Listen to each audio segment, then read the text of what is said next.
Selamat petang, salam sejahtera. Isu hangat petang ini, MOU dengan PH beri kelebihan Hamzah dilantik timbalan Perdana Menteri. Berita sepenuhnya.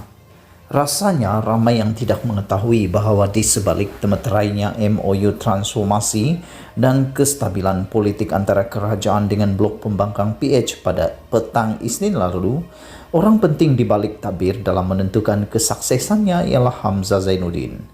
Hamzah yang merupakan Menteri Dalam Negeri dan Setiausaha Agung Bersatu bukan saja merupakan perancang utama sejak awal lagi, bahkan telah memainkan peranan sangat penting bagi pihak Perdana Menteri Ismail Sabri Yaakob sehingga berjayanya MOU itu ditandatangani oleh kedua-dua belah pihak. Difahamkan, peranan Hamzah boleh dikata sampai ke tahap menyeluruh bermula daripada awal hingga MOU itu selesai ditandatangani, termasuk dalam berurusan dengan pemimpin-pemimpin PH. Mereka yang tahu berkaitan dengan perkara itu memberitahu peranan Hamzah malah sehingga ke peringkat menentukan tempat dan bilik untuk majlis itu diadakan. Kata mereka, pemilihan bangunan parlimen dan penentuan bilik di dalam bangunan tersebut untuk majlis berkenaan adalah diputuskan oleh Hamzah. Pemilihan bangunan parlimen dibuat kerana Hamzah merasakan ia sebagai tempat yang dirasakan paling sesuai bagi acara bersejarah itu. Di samping bilik yang dipilih pula dapat memberi keselesaan kepada Ismail Sabri untuk menghadirinya. Dengan berjayanya MOU itu ditandatangani yang dari segi politiknya menjadi memberi Ismail Sabri laluan selesa mengemudi negara sekurang-kurangnya sehingga PRU 15 akan datang, Perdana Menteri difahamkan amat berpuas hati dengan kerja yang dilakukan Hamzah itu. Lebih-lebih lagi dengan perancangan dan keselesaan yang diberi kepada Ismail Sabri untuk hadir tanpa berdepan banyak kesukaran, Hamzah boleh dianggap telah berjaya menjalankan tugasnya dengan cemerlang. Dengan kejayaan Hamzah bersama MOU tersebut, beliau kini disebut-sebut sebagai pilihan yang sedang melekat di hati Ismail Sabri untuk dilantik sebagai timbalan Perdana Menteri. Seorang pemimpin bersatu yang agak dekat dengan Hamzah tidak menolak ahli parlimen larut itu akan dilantik ke jawatan nombor 2 dalam kerajaan dalam waktu terdekat ini.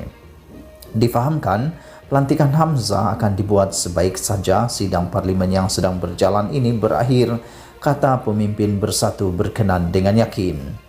Katanya, kalangan yang dekat dengan Hamzah juga menyebut perkara yang sama yaitu Menteri Dalam Negeri itu akan dinaikkan pangkatnya tidak lama lagi. Hamzah sendiri, tambah beliau, bila diusik dengan kemungkinan itu, hanya membalasnya dengan senyuman meleret yang penuh makna. Pemimpin bersatu itu menambah lagi dengan kerja sempurna yang berjaya dilakukan Hamzah dalam merealisasikan MOU dengan PH itu, Ismail Sabri sebenarnya tiada pilihan lain dengan mengisi kekosongan jawatan Perdana Menteri, timbalan Perdana Menteri dan serta bagi meringankan tugas Perdana Menteri. Hamzah adalah pilihan yang sesuai buat Ismail Sabri, katanya. Sebelum ini, sebaik Ismail Sabri dilantik menjadi Perdana Menteri, nama yang paling disebut-sebut akan dijadikan timbalan Perdana Menteri dan kerajaan pimpinannya ialah Azmin Ali.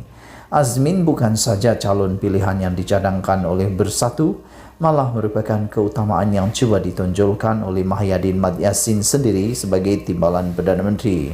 Begitupun dalam susunan kabinet yang dibentuknya, Ismail Sabri tidak mengisi jawatan timbalan Perdana Menteri dengan mengekalkan gaya Mahyadin sebelum ini, yaitu mewujudkan 4 jawatan Menteri Kanan.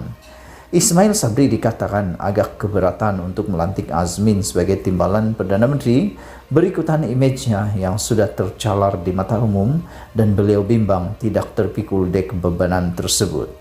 Meskipun Azmin berkedudukan salah seorang Menteri Kanan, tetapi beliau tidak diberi sebarang peranan mewakili kerajaan dalam rundingan berkaitan MOU dengan PH itu. Sebaliknya, peranan utama telah diberi kepada Hamzah yang bersama kejayaannya melaksanakan tugas itu dengan cemerlang serta mampu membuatkan Ismail Sabri bernafas selesa.